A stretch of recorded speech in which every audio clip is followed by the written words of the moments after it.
வணக்கம் நண்பர்களே. நம்ம வீட்டில் தினமும் பயன்படுத்தக்கூடிய ஒரு சாதாரண உணவுப் பொருள் தாங்க தேங்காய். ஆனால் இந்த தேங்காயை தினமும் கொஞ்சம் அளவில் 7 நாட்கள் சாப்பிட்டால் உடலில் என்னென்ன மாற்றங்கள் நடக்கும் தெரியுமா?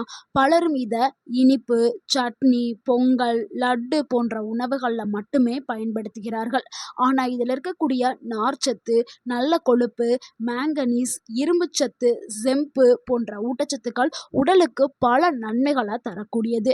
இன்னைக்கு வீடியோல 7 நாட்கள் தேங்காய் சாப்பிட்டால் என்ன நடக்கும் உடல்ல, எவ்வளவு சாப்பிட வேண்டும், யாரெல்லாம் சாப்பிடலாம், யாரெல்லாம் அதை தவிர்க்க வேண்டும், அதிகமாக சாப்பிட்டால் என்ன விளைவுகள், ஆபத்துகள் ஏற்படும், எல்லாத்தையும் தான் நம்ம இந்த வீடியோவில் பார்க்க போகிறோம். ஸோ வீடியோவை ஸ்கிப் பண்ணாமல் கடைசி வரைக்கும் பாருங்கள். இந்த ஒரு வீடியோ கண்டிப்பாக உங்களுடைய ஆரோக்கியத்திற்கு மிகவும் முக்கியமான ஒரு வீடியோவாக இருக்கும்.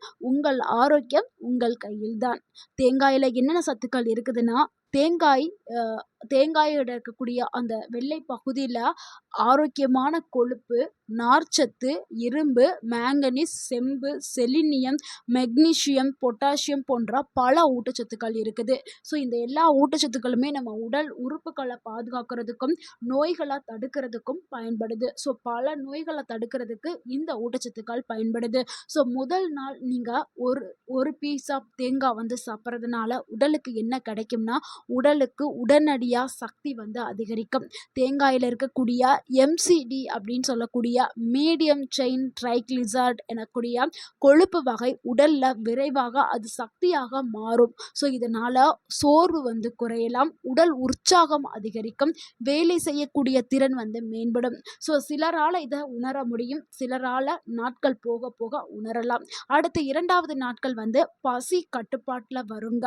தேங்காயில் இருக்கக்கூடிய நார்ச்சத்து, நல்ல கொழுப்பு அதிகமாக இருக்கிறதுனால அடிக்கடி பசி எடுக்கவே செய்யாது. இதனால் தேவையற்ற ஸ்நாக்ஸ் சாப்பிடக்கூடிய அந்த பழக்கம் குறையும். வயிறு நிறைந்த ஒரு உணர்வு கிடைக்கும். இதனால் உடல் எடை கட்டுப்பாட்டில் இருக்கிறதுக்கு இது உதவியாக இருக்குது. யாரெல்லாம் நான் உடலை கட்டுக்கோப்பாக வச்சுருக்கணும் அப்படின்னு நினைக்கிறவங்க தேங்காயை தினமும் எடுத்துக்கிறலாம். அடுத்து 3வது நாள் ஏற்படக்கூடிய மாற்றம் என்னென்னா, மலச்சிக்கல் குறைய ஆரம்பிக்குங்க. முக்கியமாக வயதானவர்கள், குழந்தைகள், பெரியவங்க எல்லாருக்குமே மலச்சிக்கல் பிரச்சனை இருக்கும். ஸோ மலச்சிக்கல் பிரச்சனை இருக்கிறவங்க தேங்காயை தொடர்ந்து 3 நாட்கள் எடுக்கும்போது மலச்சிக்கல் குறைஞ்சிரும். ஏன்னா இதில் இருக்கக்கூடிய நார்ச்சத்து மலச்சிக்கலை குறைக்கும். நார்ச்சத்து குடலுடைய இயக்கத்தை மேம்படுத்தும், செரிமானத்தை ஆதரிக்கும், மலச்சிக்கல் குறைக்கிறதுக்கு இது உதவியாக இருக்குது. அடுத்து 4வது நாள் என்ன மாற்றம் ஏற்படும்னா, குடலுடைய ஆரோக்கியம் மேம்படும். குடல் நன்றாக இருந்தால் தான் உடலில் இருக்கக்கூடிய பல உறுப்புகள் நன்றாக வேலை செய்யும். ஸோ தேங்காயில் இருக்கக்கூடிய நார்ச்சத்துக்கள் நல்ல குடல் பாக்டீரியாக்களை ஆதரிக்கிறதுக்கு பயன்படுது, செரிமானத்தை சீராக்கிறதுக்கு பயன்படுது, வயிற்றில் இருக்கக்கூடிய பிரச்சனைகளை குறைக்கிறதுக்கு பயன்படுது. இப்போவே நம்ம வீட்டில் வயிற்றில் புண்ணு இருந்தாலோ, அல்சர், சிலருக்குலாம் அல்சர் இருக்கும், காரமாக சாப்பிட்டு அல்சர் இருக்கும், அதுக்கெலாம் என்ன பண்ணுவாங்க, தேங்காய் பாலை தான் கொடுப்பாங்க. ஸோ தேங்காய் பால் மிகச்சிறந்த ஒரு உணவாக இருக்குது. அடுத்த 5வது நாள் என்ன மாற்றம் ஏற்படும்னா, எலும்புகளுக்கு நல்ல ஒரு ஆதரவு கிடைக்கிறதுக்கு தேங்காய் பயன்படுது. தேங்காயில் இருக்கக்கூடிய மேங்கனீஸ் அது எலும்புகளை வலுப்படுத்துறதுக்கு பயன்படுது. எலும்பு வலிமைக்கு இது உதவியாக இருக்குது. மூட்டுகளை ஆரோக்கியமாக வச்சுக்கிறதுக்கு, ஏன்னா நிறைய பேருக்கு மூட்டு வலி இருக்கும், மூட்டு வலியால் அவதிப்பட்டுட்டு இருப்பாங்க. ஆனால் அவங்க தேங்காயை எடுக்கும்போது தேங்காயில் இருக்கக்கூடிய எல்லா சத்துமே மூட்டுகளை ஆரோக்கியமாக வச்சுக்கிறதுக்கு பயன்படுது. உடலில் பல வளர்ச்சிதை மாற்ற செயல்பாடுகளுக்கு தேவைப்படுது. மெட்டபாலிசத்தை ஸ்பீட் ஆக்குறதுக்கு தேங்காய் ஒரு சிறந்த உணவாக. அடுத்து 6வது நாள் இரத்த அணுக்களை உருவாக்குறதுக்கு இது உதவியாக இருக்குது. தேங்காயில் இருக்கக்கூடிய இரும்பு மற்றும் இரும்புச்சத்து, அதாவது இரும்புச்சத்து மற்றும் செம்பு இருக்குது. இந்த செம்பு சத்து ரெண்டுமே சேர்ந்து சிவப்பு இரத்த அணுக்களை உருவாக்குறதுக்கு உதவியாக இருக்குது. உடலுக்கு ஆக்சிஜனை எடுத்து செல்றதுக்கு உதவியாக இருக்குது. உடல் சோர்வை குறைக்கிறதுக்கு பயன்படுது. இரத்த சோகை அப்படின்னு சொல்லக்கூடிய அனிமியா தடுக்கிறதுக்கு தேங்காய் பயன்படுது. 7வது நாள் அன்னைக்குன்னு இதய ஆரோக்கியம் மேம்பட ஆரம்பிக்கும். ஏன்னா இதய ஆரோக்கியத்திற்கு தேவையான மெக்னீசியம், பொட்டாசியம் தேங்காயில் இருக்குது. ஸோ இதனால் கொலஸ்ட்ராலை கட்டுப்படுத்தி இதய நோய் வர அபாயத்தை குறைக்கிறதுக்கும் இதய நோயை தடுக்கிறதுக்கும் தேங்காய் வந்து ஒரு சிறந்த உணவாக இருக்குது. நிறைய பேர் தவறுதலாக தேங்காய் சாப்பிட்டால் கொலஸ்ட்ரால் கூடிவிடும் அப்படின்னு நினச்சி தேங்காயை தவிர்க்கிறார்கள். ஆனால் நம்ம தினமும் சரியான அளவில் பயன்படுத்திட்டு வந்தோம்னா, சரியான அளவில் நம்ம எடுத்துக்கிட்டு வந்தோம்னா கொலஸ்ட்ராலை கட்டுப்படுத்தி இதயத்தை பாதுகாக்கிறதுக்கு தேங்காய் ஒரு சிறந்த உணவாக இருக்கு. அது மட்டும் இல்லைங்க, நோய் எதிர்ப்பு சக்தியை அதிகரிக்கிறதுக்கும் தேங்காய் வந்து பயன்படுது. தேங்காயில் லாரிக் ஆசிட் அப்படிங்கிற ஒரு சக்தி வாய்ந்த ஒரு ஆசிட் இருக்குது. இது நோய் எதிர்ப்பு மண்டலத்தை வலுப்படுத்துறதுக்கு பயன்படுது. தேங்காயில் இருக்கக்கூடிய சில கொழுப்பு அமிலங்கள் மற்றும் ஆன்டி ஆக்சிடென்ட்டுகள் உடல் செல்களை பாதுகாக்கிறதுக்கு பயன்படுது. இதனால் நோய் எதிர்ப்பு சக்தி பல மடங்கு உடலுக்கு கிடைக்குது. செல்களுடைய ஆரோக்கியத்திற்கு பயன்படுது. ஆக்சிடேட்டிவ் சேதத்தை குறைக்கிறதுக்கு பயன்படுது. ஸோ நம்ம தேங்காயை பயன்படுத்த நம்மளுடைய செல்கள் புத்துணர்ச்சியாக இருக்கும். இதனால் நம்மளுடைய இளமையை தக்க வச்சுக்கிறலாம். ஸோ முதுமையை தாமதப்படுத்துறதுக்கு தேங்காய் வந்து பயன்படுது. ஸோ தினமும் சிறிதளவு தேங்காய் சாப்பிடும் பொழுது பல நன்மைகள் நமக்கு ஏற்படுது.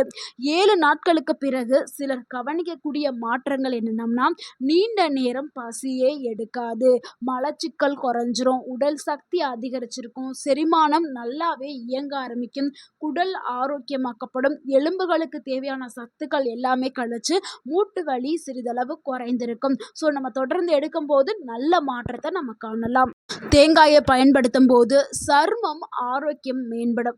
இதில் இருக்கக்கூடிய ஆன்டி ஆக்சிடென்ட்டுகள் சரும செல்களை பாதுகாத்து பொலிவான ஒரு தோற்றத்தை கொடுக்கறதுக்கும் தேங்காய் வந்து பயன்படுது. நம்ம தேங்காயை சாப்பிட்றனாலும் தேங்காய் எண்ணெயை டெய்லி 2 சொட்டு எடுத்து நம்மளுடைய முகங்களில் அப்ளை பண்ணலாம். தூங்க போகிறதுக்கு முன்னாடி முகங்களில் அப்ளை பண்ணிவிட்டு நீங்கள் தூங்குனீங்களா, உங்களுடைய சரும ஆரோக்கியம் ஈரப்பதத்துடன் மெயின்டைன் பண்ணுறதுக்கு பாதுகாக்கிறதுக்கும் இது பயன்படும். அடுத்து முடியோடைய வளர்ச்சிக்கும் தேங்காய் வந்து பயன்படுது. தேங்காயில் இருக்கக்கூடிய தாதுக்கள் மற்றும் நல்ல கொழுப்பு முடி வேர்களுக்கு ஊட்டச்சத்தை வழங்கி புதிய முடி வளர்றதுக்கும் ஏற்கனவே இருக்கக்கூடிய முடி வேர்களை வலுப்படுத்துறதுக்கும் பயன்படுது. அதே மாதிரி உடல் எடையை கட்டுப்படுத்துறதுக்கும் தேங்காய் வந்து பயன்படுது. நம்ம ஏற்கனவே பார்த்த மாதிரி தேங்காயை பயன்படுத்தும் போது அடிக்கடி பசி எடுக்கிறது வந்து குறைய ஆரம்பிக்கும். இதனால தேவையற்ற ஸ்நாக்ஸ் சாப்பிட்ற பழக்கம் வந்து குறைஞ்சு உடல் எடை குறையிறதுக்கு அது ஒரு பயனுள்ள ஒரு உணவாக இருக்கும். அதில் இருக்கக்கூடிய நார்ச்சத்துக்கள் கெட்ட கொழுப்புகளை கரைக்கிறதுக்கும் பயன்படுது. ஸோ தினமும் எவ்வளவு சாப்பிடலாம் அப்படின்னா, நம்ம 15 25 கிராம் வரைக்கும் நம்ம தினமும் எடுத்துக்கலாம். அதாவது 2 3 சிறிய துண்டுகள் வந்து நம்ம தினமும் எடுத்துக்கலாம். எந்த நேரத்தில்னா காலையிலையும் நம்ம எடுத்துக்கலாம். காலையில் எடுக்க முடியலனா மாலை நேரத்தில் சாப்பிடலாம். அதிகமாக சாப்பிட்டால் கலோரி அதிகமாகி உடல் எடை கூடுறதுக்கு வாய்ப்பு இருக்குது. அதனால் தேங்காயை சாப்பிடலாம், ஆனால் அளவோடு எடுத்துக்கிறது ரொம்ப ரொம்ப நல்லது. தேங்காயை நம்ம எப்படி சாப்பிட்லாமா, நேரடியாக நம்ம பற்களை வச்சு நல்லா மென்று சாப்பிடலாம். இல்லைன்னா நம்ம கம்பு, ராகி, கஞ்சி, பாயாசம் இந்த மாதிரி நம்ம செய்வோம்ல, ஸ்மூத்தி, மில்க் ஷேக்கு இந்த மாதிரிலே நம்ம தேங்காய் போட்டு நம்ம சாப்பிட்டுக்கிறலாம். ஸோ நம்மளுடைய விருப்பம்தான். நம்ம காலை உணவுலோடையும் எடுத்துக்கிறலாம், இல்லை மாலையில் ஸ்நாக்ஸாகவும் நம்ம சாப்பிட்டுக்கிறலாம். ஆனால் நம்ம அளவோடு பயன்படுத்தணும். யார் ரொம்ப கவனமாக எடுக்கணும் இந்த தேங்காயனா, அதிக கொலஸ்ட்ரால் இருக்கிறவங்க, இதய நோய் இருக்கிறவங்க, சிறுநீரக நோயாளிகள், தேங்காய் சாப்பிட்டால் அலர்ஜி ஆகும் அப்படிங்கிறவங்க இதை தவிர்க்கிறது ரொம்பவே நல்லது. அப்படி நீங்கள் எடுக்கிறதா இருந்தால் உங்களுடைய மருத்துவர்கிட்ட நீங்கள் ஆலோசனை பெற்றுட்டு எடுக்கிறது ரொம்ப ரொம்ப நல்லது. நண்பர்களே, நீங்கள் தினமும் சிறிதளவு தேங்காய் எடுத்துக்கிட்டு அது கூடவே சரியான உணவு, அதிக புரோட்டீன், அதிக கால்சியம் இருக்க உணவுகளை எடுத்துக்கிறங்க. உடற்பயிற்சி கண்டிப்பாக தேவை. ஒரு நாளைக்கு 20 30 நிமிடம் நடைப்பயிற்சி மேற்கொள்ளுங்கள். அது கூடவே போதுமான தண்ணீர் 2 3 லிட்டர் தண்ணி எடுத்துக்கிறங்க. போதுமான தூக்கம் 7 8 மணி நேரம் தூங்குங்க. ஸோ இது எல்லாமே ரொம்ப ரொம்ப அவசியம். இது கூடவே நீங்கள் தேங்காயம் எடுக்கும்போது முழுமையான பலன்கள் உங்களுக்கு கிடைக்கும். நீங்கள் வெறும் தேங்காயை மட்டுமே சாப்பிட்டுட்டு எனக்கு பலன் கிடைக்கல அப்படின்னு சொல்லக்கூடாது. ஸோ நம்ம சொன்ன ஹெல்த்தியான டிப்ஸையும் நீங்கள் சேர்த்து எடுக்கும்போது உங்களுக்கு முழுமையான ஊட்டச்சத்து உடலால் உறிஞ்சப்பட்டு உங்களுக்கு நல்ல ஒரு மாற்றமும் நல்ல ஒரு ஆரோக்கியமான ஒரு லைஃப்பும் கிடைக்கும். ஸோ நம்மளுடைய இந்த வீடியோ உங்களுக்கு பயனுள்ளதாக இருந்திருந்தால் இந்த வீடியோக்கு ஒரு லைக் பண்ணுங்கள். இந்த வீடியோவை உங்களுடைய ஃப்ரெண்ட்ஸ் அண்ட் ஃபேமிலிக்கு ஷேர் பண்ணுங்கள். மறக்காமல் நம்ம சேனலை சப்ஸ்கிரைப் பண்ணுங்கள், சப்போர்ட் பண்ணுங்கள், கமெண்ட் பண்ணுங்கள். தேங்க்யூ ஃபார் வாட்சிங் அண்ட் வாழ்க வளமுடன். உங்கள் ஆரோக்கியம் உங்கள் கையில் தான். நன்றி, வணக்கம்.